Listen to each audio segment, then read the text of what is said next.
All right, friends, on today's episode, we're going to get back to talking about free agents the Twins signed that you have no recollection of. But before we get to that, Dave Brown and I are going to talk about some arbitration figures that have been settled or exchanged.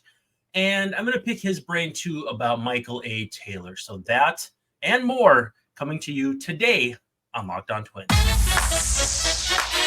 You are Locked On Twins, your daily Minnesota Twins podcast, part of the Locked On Podcast Network, your team every day.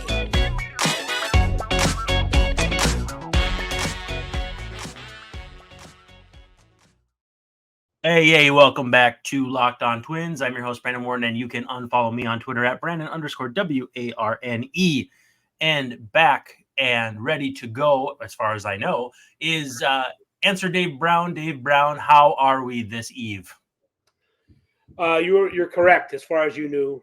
I'm ready to go. We're preparing for more snow in the Kansas cities as opposed to the Twin Cities. Yeah, there's two Kansas cities, right? There are two Kansas cities, yes. There's one that's, got good Mexican food on the Kansas side, and then there's Kansas City that has all the stuff. Yeah. I that reminds me of like Fargo Moorhead more than it does Minneapolis St. Paul, but it is what it is. How much snow are you guys expecting? This time, maybe 3 inches.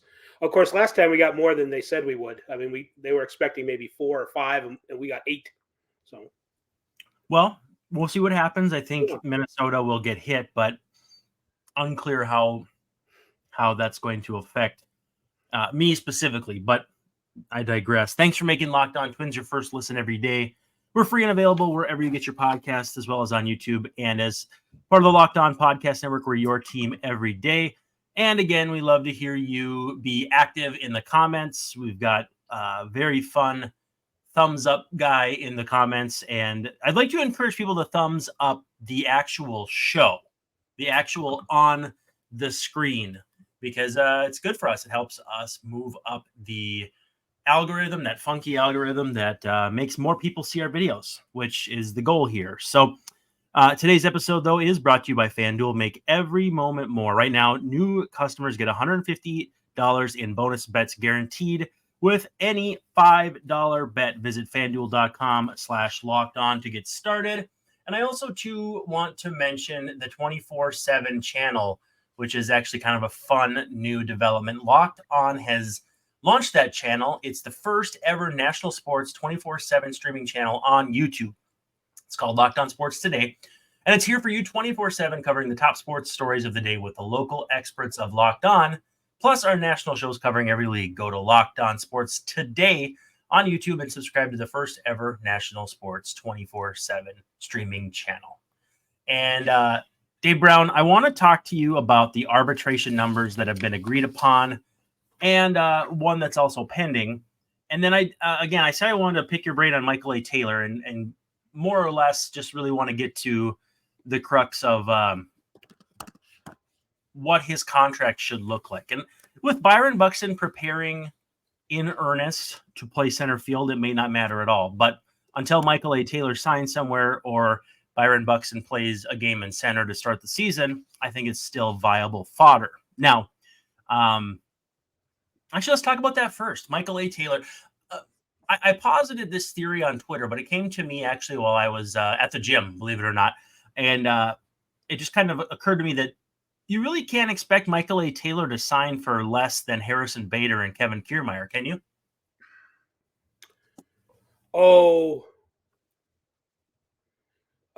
Bader maybe, but Kiermaier I think is in a higher class. I could, that's just my impression. So more money than Bader, possibly. Although it seems like Bader has more of an upside offensively that people might dig, and I think he's 2 years younger. Kiermaier is older but more established. So I would guess somewhere around closer to Bader pay, I would say, than Kiermaier. Well, I mean, I kind of set you up there because they're making the same amount of money. Oh, really? That's crazy. 10.5. It's I sometimes I forget that it's about make me look like a jerk, will you? No, Yeah, I forget that it's more about how long you've played than how well. So yeah. I would rather pay Kevin Kiermaier that money. So Taylor made 4.5 last year, and he's a free agent, right? So I guess they all are free agents. Yeah. I mean, again, it's like if I look at Michael A. Taylor as a player and I'm a GM, I'm thinking like 8 million, 7, that's a number I can really wrap my head around. But then again, he'd have to be my starting center fielder. And I just don't know if I want to hand those reins over or even anything close to that. I think I'd want to find the new Michael A. Taylor, who is maybe year 4, a couple ARB years left, or something like that, as opposed to paying market rate. Now, with that said, probably don't need Michael A. Taylor at all if you have any belief that Buxton is going to be healthy, because Willie Castro, who agreed to a deal today, is an option out there. There's a few other options. It doesn't make sense to tie yourself to Byron Buxton plus a market rate Michael A. Taylor, as I guess the conclusion that I've come to, because I think he does probably have a right to hold out for, say, $9 million this year. He's got a right. I'm not sure who his agent is, but and I think what's that? It's not Jeff Fry. Okay.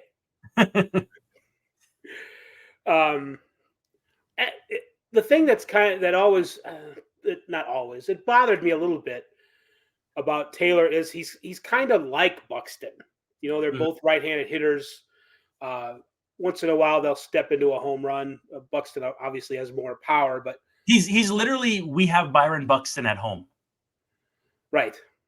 Yes. Like that joke where it's like, you want why go out for it when we have it at home? Yeah. You want to bring home Dave Batista, the famous wrestler, and instead at home you have the toothless guy from Tiger King back when COVID hit, who kind of looked messed up Batista. Kind of the same concept. I don't know. I think Michael Taylor has more teeth, but he's too much. I mean, if you're figuring that Buxton isn't going to be out there, that's one thing. Yeah. But to sort of maximize I would just like for him to be a different person. I'm sorry. Mm-hmm. No, I get it. And Emmanuel Rodriguez as an option is there too. He's not really played in the How old is he? What's that? How old is Emmanuel Rodriguez? Is he 20? Early 20s. I'd say like 22. I'll pull it up just to be sure. But since he's on the 40, it kind of hastens that pace. Emmanuel Rodriguez is 31, but that is the boxer. Emmanuel Rodriguez is 20. He turns 21 on the day before Leap Day. So Leap Day this year, kind of a fun little, actually it's not that fun.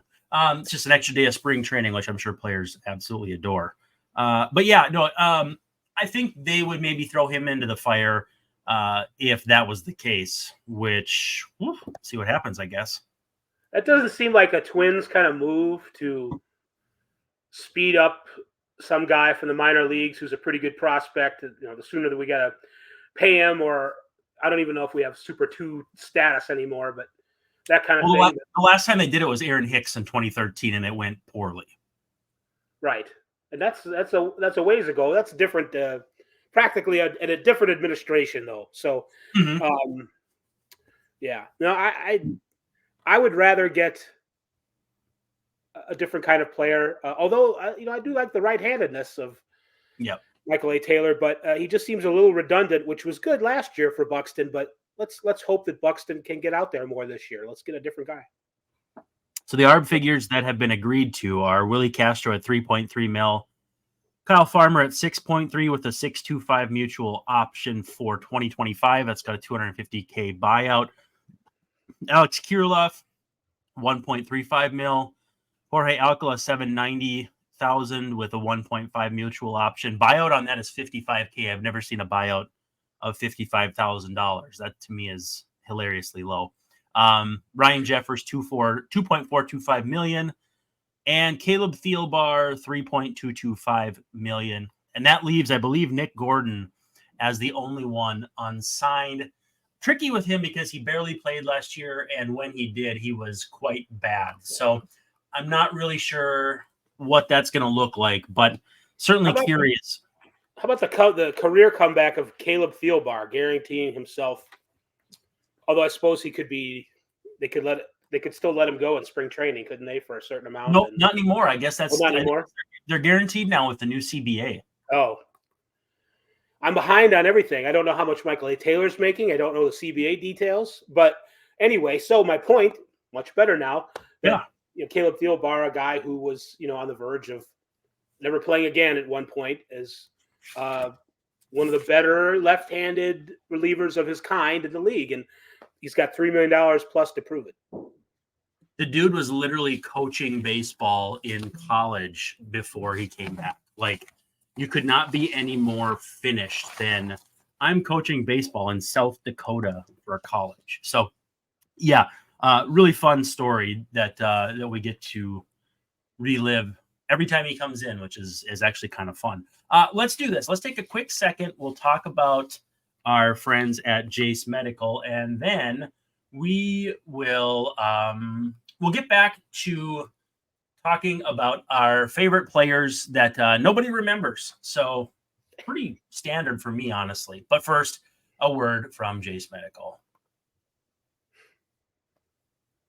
And Dave, Jase Medical wants us to know that while we come to this show to escape the reality of real life, for a minute, they just want to bring up the possibility of preparing for real life issues. Now, we're expecting snow, both you and I, in our present locations, and that can be complicating if it gets to be really bad.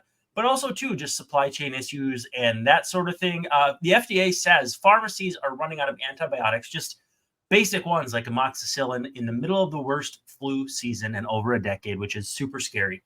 So if my family was to be sick and you couldn't get the vitamins and minerals that you need, actually, it's probably more antibiotics, but stick with me here. If a supply chain issue was being bothersome with that, it would certainly be nice to have a backup plan. And thankfully, we'd be okay because of Jase Medical. The Jase case is a pack of 5 different antibiotics to treat a long list of bacterial illnesses, including UTIs, respiratory infections, sinusitis, skin infections, and many others.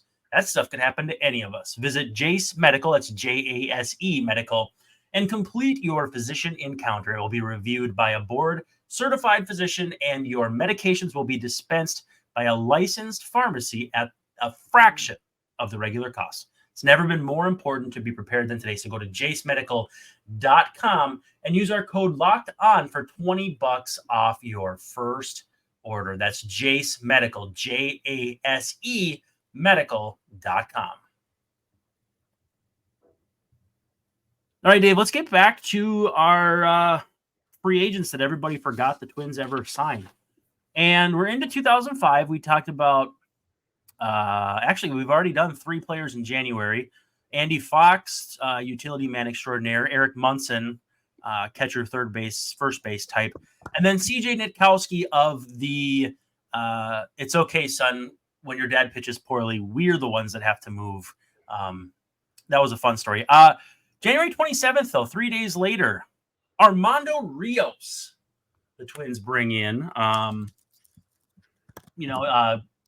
An accomplished big leaguer, not a ton of experience, but 1,000+ big league plate appearances. At this point, had not played in the big leagues in over a year and never did resurface. But he had a couple pretty good years with San Fran in '99 and 2000. 2001 wasn't too bad. He got 2 games with the Pirates, which is interesting to me. Traded with Ryan Vogelsong, who will make an appearance later, for Jason Schmidt and John Vanderwall. That is a trade where you can definitely remember some guys, Dave Brown. John Vanderwall, oddly spelled Dutch name, good pinch hitter. Pirates, Rockies. Don't remember his contribution to anybody I feel like else. he was an Expo, maybe. Oh, that's definitely true. And then Rocky. I was thinking Miami, but I think I'm thinking of Todd Hollandsworth there. Who we And Rios was linked to Balco. He even testified at trial against Barry Bonds, although looking at that up, I don't think he hurt him too bad. I think he said something like, well, no, we didn't really talk about steroids. So I don't know if they pulled like a Godfather 2 on him and brought his brother in from out of town so he wouldn't snitch on Bonds. But he was called to testify and said, steroids, I never heard of them. So. And his brother is not Alex Rios, I don't believe. No, so, they are from different worlds. Yes. But yeah, so Armando Rios, another guy who came in and, plenty of big league time, never surfaces with the Twins. His career is over at that point. But again, not somebody who I had ever, really thought about as a Twin. But June 16th of that year, the Twins signed, and I'm not sure you'll remember that this guy was in the Twins organization at all. He ended up having a 6-year big league career, 670 plate appearances, played for, we could do this, started with the Yankees in 2014, then the Padres for parts of 4 years. I hear you typing, don't cheat. Toronto in 2018, and then a brief cup of coffee with San Francisco in 2019. I think of him as a second baseman, but he's a utility infielder. Do you have any idea who I'm talking about? Is it Austin Romine? Yangervis Solarte. So family show. Yeah, exactly. Offense first infielder. Twins lose him in minor league free agency in 2011. Signs with the Rangers. Free agent, signs with the Rangers, free agent, signs with the Yankees, and then he's traded for Chase Headley, traded for Edward Olivares. So career over, though. Released August 27th, 2020 by the Braves, which I think coincides with about the midpoint of that shortened season. But Solarte, 6.9 career Baseball Reference WAR, decent little career carved out over a guy who was a minor league free agent. Always surprised, or always interested me to keep up with him because I knew he'd been a Twin in the farm system. Yeah, he was a guy. He was. I'm trying to think of a good comp. He was like a power hitting corner infielder. He put some years together where he hit some pretty decent home runs. And I remember tragically at one point his wife dying. I hadn't thought about that. That's right. So I knew that I had remembered him from somewhere, but so he was, it's a guy who, was living the dream, but it just, those kinds of things can happen to anybody. And it's just, it's a tough planet we live on. I mean, you're not spared just because you're a ball player. It's it can happen anywhere. So it's a sad thing, but I remember that was, he was probably one of those guys who was a replacement level fantasy kind of a player, but had carved himself out a nice little career for a few years with a number of teams. Well, and there are a lot of leagues out there where if you can plug in 10, 12, 15 home runs and second base eligibility, that's a player you'll pick up late in drafts and not be too upset about. Yeah. A player they picked up early that offseason that everyone was upset about eventually. Tony Batista. Tony Batista turned 50 in December. Absolutely dreadful with the Twins. He was kind of the litmus test for like the steroid era and how bad you could actually be and still hit 40 homers with 100 plus RBIs. 307 on base, 102 OPS plus. But by this point, he was pretty well cooked. Did turn up with the Nationals the next year. Showed a little better plate discipline, surprisingly enough, at age 33, and then was out of the league. The thing I remember about him, batting stance. Besides that, he would wear his back pockets flipped out so that that kids watching would know he didn't have tobacco in his back pockets. Right. And then every time there was a pop-up by third base at the Metrodome, it felt like he would just kind of mosey over to it and then not catch it and mosey back. And he had like this kind of gait of like, I don't know. He had a little bit of a belly, So he did not look like he belonged out there as a big leaguer at third base. And the Twins quickly found out that he was good and cooked. Right. A guy with that open stance took big cuts, big swings. Like you said, he hit 41 home runs one season.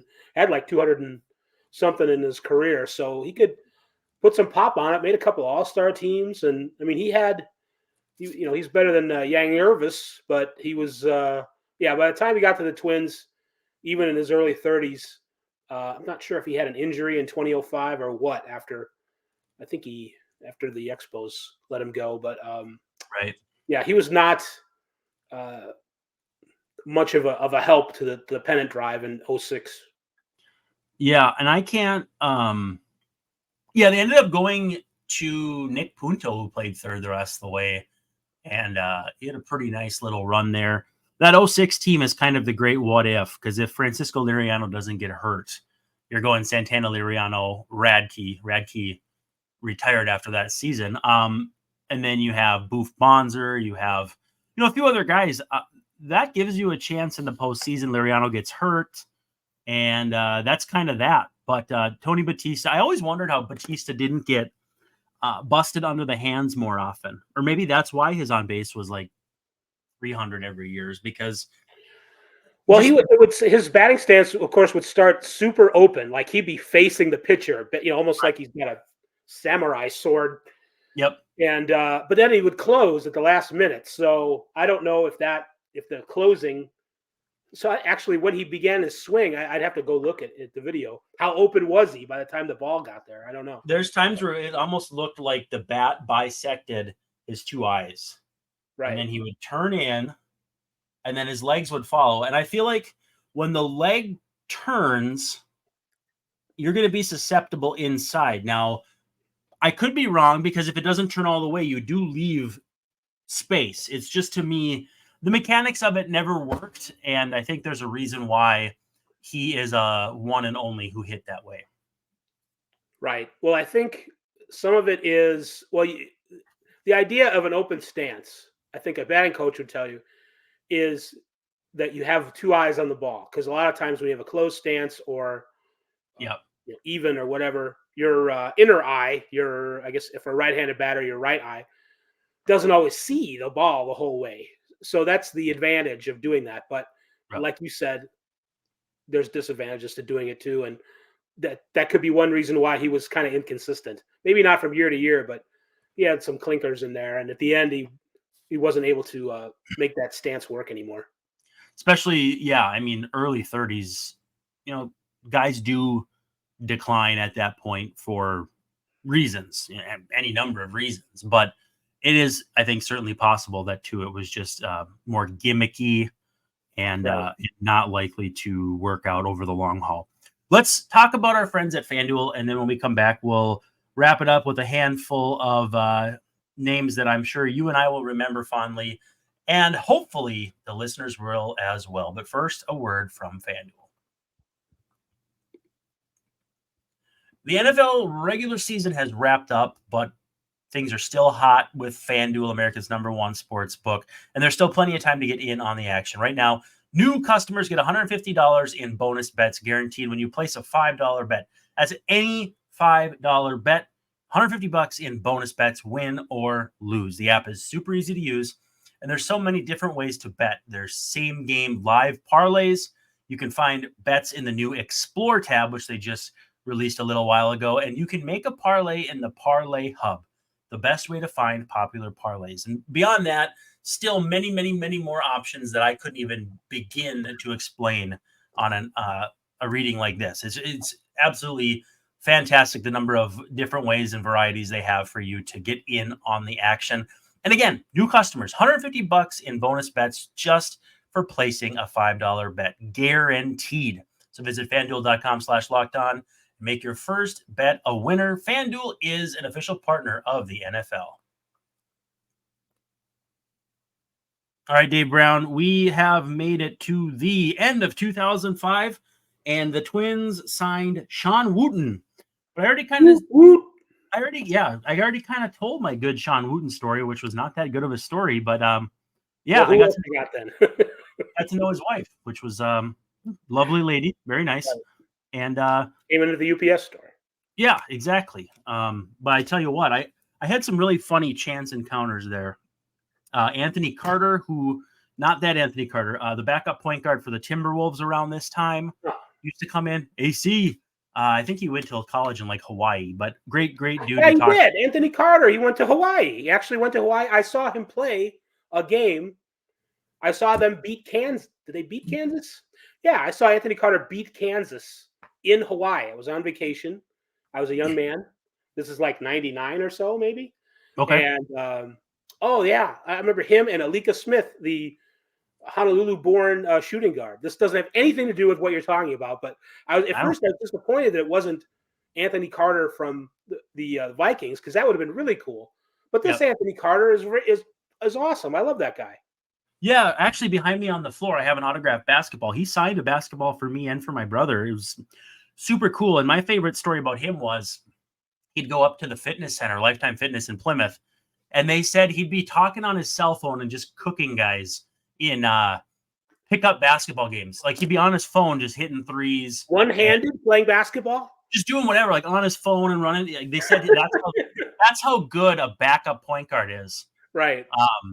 Just an incredible athlete and a good dude. But I met Rashad McCants one time. That was weird.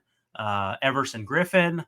We had a few people come in that were pretty interesting. And I became actually pretty good friends with Scott Leyes of 1991. Bury the lead, why don't you? That's awesome. Yeah. Right-handed platoon third baseman. Yeah. So my story with Leyes, and this is actually kind of fun too.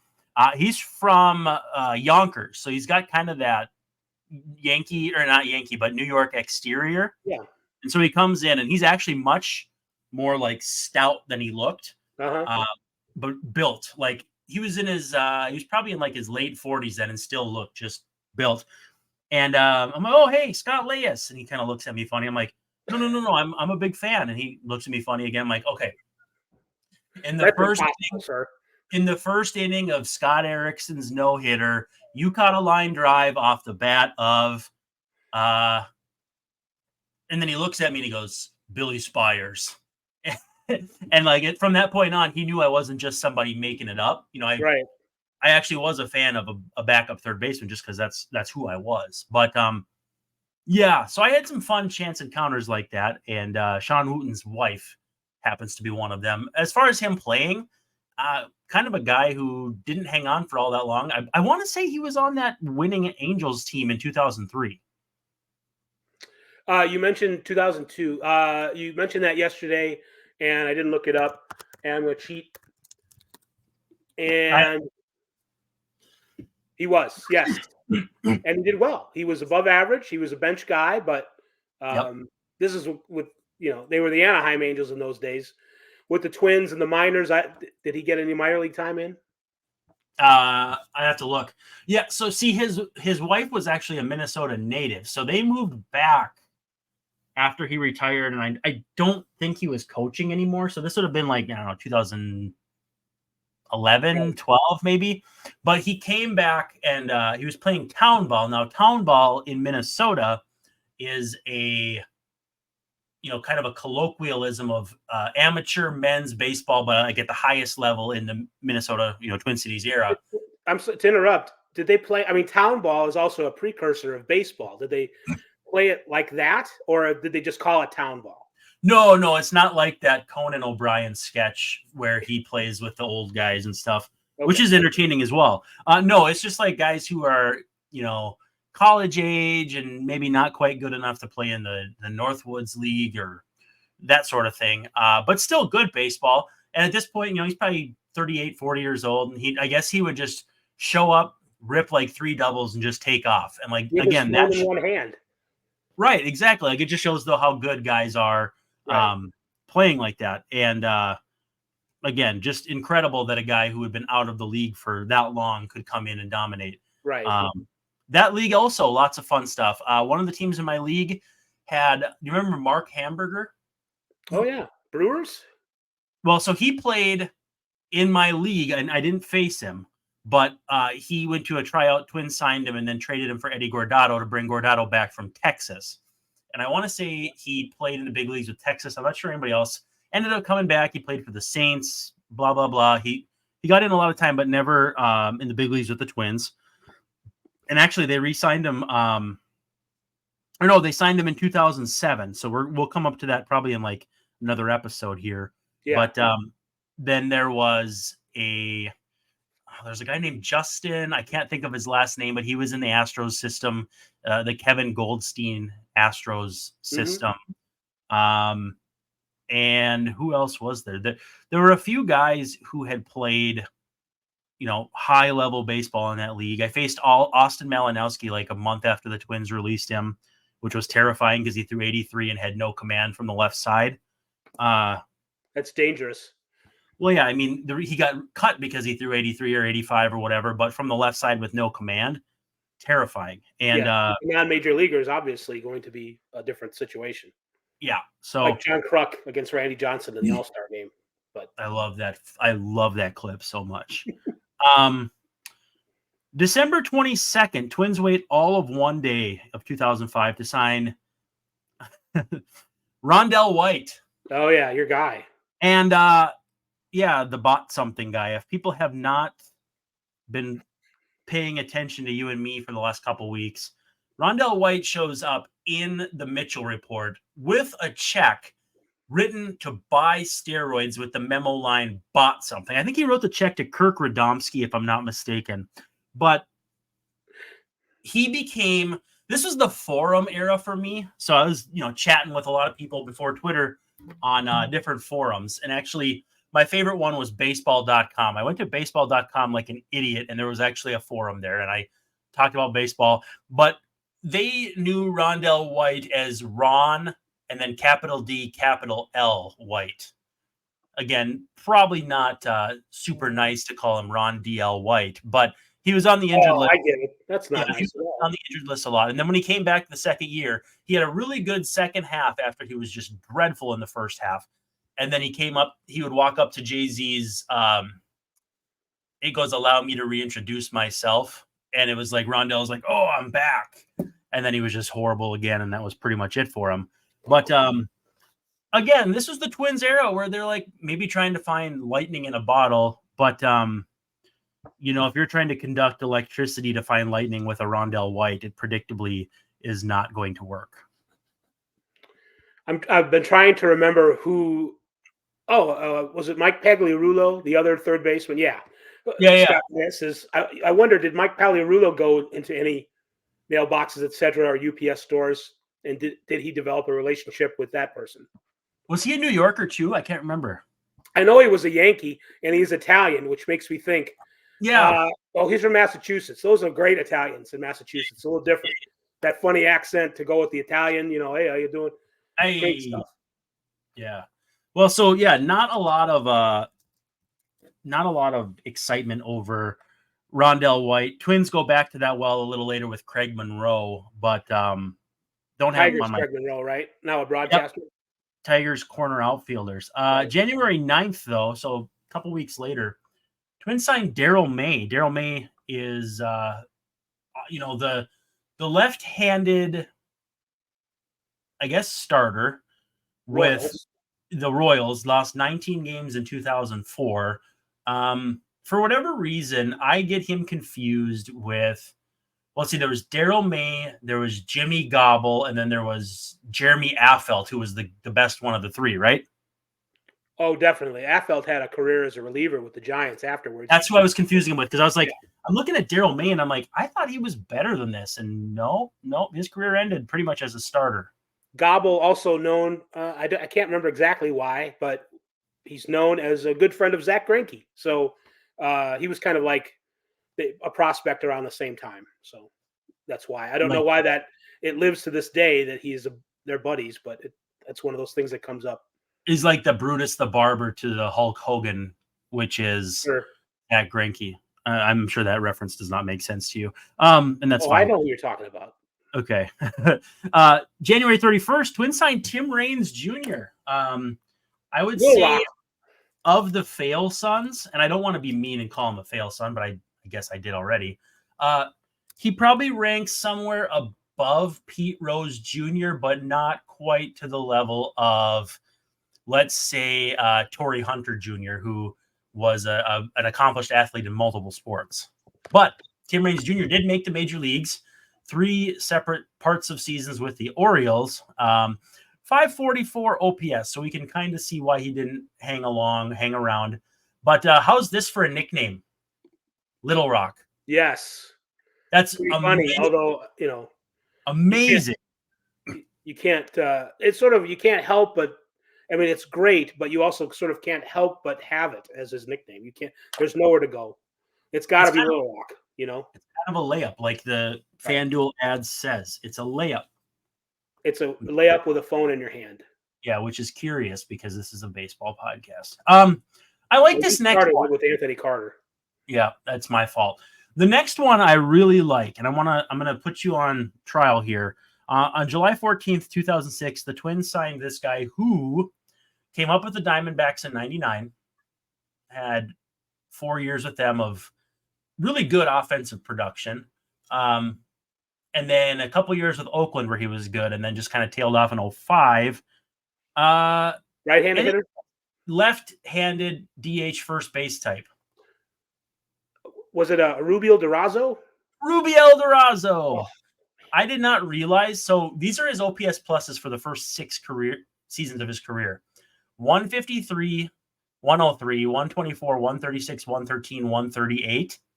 Like, that's really good offensive production. And he was Travis Hafner-esque. Yeah, he missed out on the Moneyball A's were 02, right? Not 03? Yeah. So he missed out on them. Oh, my goodness. He plays for the A's in 03, walks 100 times, 259 average, 374 on base, 430 slugging. I can't imagine a more Oakland A's type player than Erubiel Durazo in 2003. And then got MVP votes in 04. 23rd. How do you like that? I mean, it's better than I did, for sure. But then, was he named as a Mitchell? I don't know. That it wouldn't. I don't want to say it wouldn't shock me. Here's this. Big first baseman Erubiel Durazo was raising suspicion even at the time.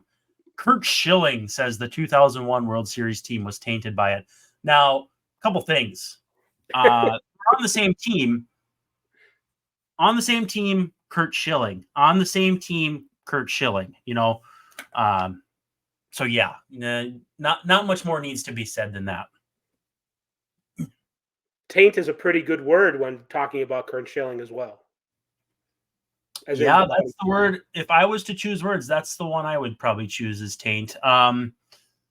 Anyway, moving on a week later. So this was in July, mid-season they signed Durazo, which is weird because he had not played in the major leagues yet. So I suspect that was maybe an opt-out kind of thing, or like give this guy a chance to go play somewhere, which is strange because in 2006, Justin Morneau was in the midst of his MVP campaign. So it wasn't as though the Twins had a huge need for a first baseman. DH probably couldn't have hurt. And we both know Rondell White wasn't playing very well. So I digress. Let's wrap with this one. July 21st, exactly 1 week later, it's a reunion with Quentin McCracken. Great OG expansion. Not OG like 1961 expansion, but for my life, he was a Ray and he was a Rocky. And I want to say he was like an expansion player. I don't know if he was like off the expansion list, but one of those times he was an expansion guy. And then he came back and played with another expansion team. I thought that was kind of funny. And I guess the Twins are an expansion team too. If you go back to 61. Arizona, Tampa, and Colorado. Oh, so he 3 of them. 4. Wow. How do you like that? That's pretty amazing. Couldn't have worked it out with the Marlins. I'm looking to see if he signed a minor league deal with them to complete it. But no, we've already got Chuck Carr and Juan Pierre. We don't need Quentin McCracken. That was what they said. Chuck Carr is no longer with us, which is crazy. Like I don't know. Just he was a character. He was Chucky Hacks 2-0 or whatever. 3-0. Was it 2-0? I don't remember. But Chucky was hacking. It was like that's not Chucky's game. Chucky Hacks 3-0. Right. Chucky thought 58 stolen bases once, so He liked to get those singles and then steal second. So Yeah, he thought he was Ricky Henderson, but he was more I don't know. Not Dave Henderson, but he Harry didn't and have 10-year. He had like 8 years in. That was about it. Yeah, Ricky knows a guy like that. Well, hey, Dave, we still have so many names to get to. Ken Harvey, no relation to Paul Harvey. Carmen Cali, Sidney Ponson, Mark Nice. Hamburg, R.A. Dickey. I'm going in on all these names that we're gonna Love R.A. Dickey, and I remember when the Twins brought him in. Now we're getting into people I can remember the Twins at least signing. Well, he pitched in the big leagues too for the Twins, so that counts for something. But thanks again, everyone, for hanging out and indulging us in remembering some guys. I've had a few comments of people who have really enjoyed these. If you have not, contact your local representative and tell the Twins, buddy. Don't call us. We won't call you. Just sign somebody, all right. Have you seen? I got to tell you, have you seen the movie Let's Go to Prison? Probably not. I don't think so. I don't watch a lot of movies. Good for you. It'll rot your brain. All right, I won't get into the anecdote then, but it's funny. I'm playing off your talk to your representative, because there's a scene in the movie where the guys go to prison, as they say in the title, and the warden's like, if you have any complaints, and the actor is Dylan Baker, who, if you watched movies, you'd recognize. Just write it on a note and put that note in an envelope and stamp it, and then stick it up your booty. And that was the joke for like 5 minutes. That's hysterical. That's what you reminded me of there. So today's movie recommendation, Let's Go to Prison. Well, hey, thanks for hanging out with us on the Carlos Correa anniversary. Correa miss. Christmas Correa miss. I don't know what you want to call it. But we'll see if the Twins have something big up their collective sleeve here. Opening day is something like 45 days away or something. I don't know. It's too soon. I'm not ready. Yeah. I gotta stretch. Exactly. So anyway, this has been Locked On Twins. Thanks for hanging out with us. We've still got a bunch of players to get through. And again, if the Twins would just make a signing outside of extending Kyle Farmer, who they still might trade, we'd be happy to bring that to you. But in the meantime, this paid advertising is all yours. So for Answer Dave Brown, this is Brandon Warren signing off and saying we will see ya tomorrow.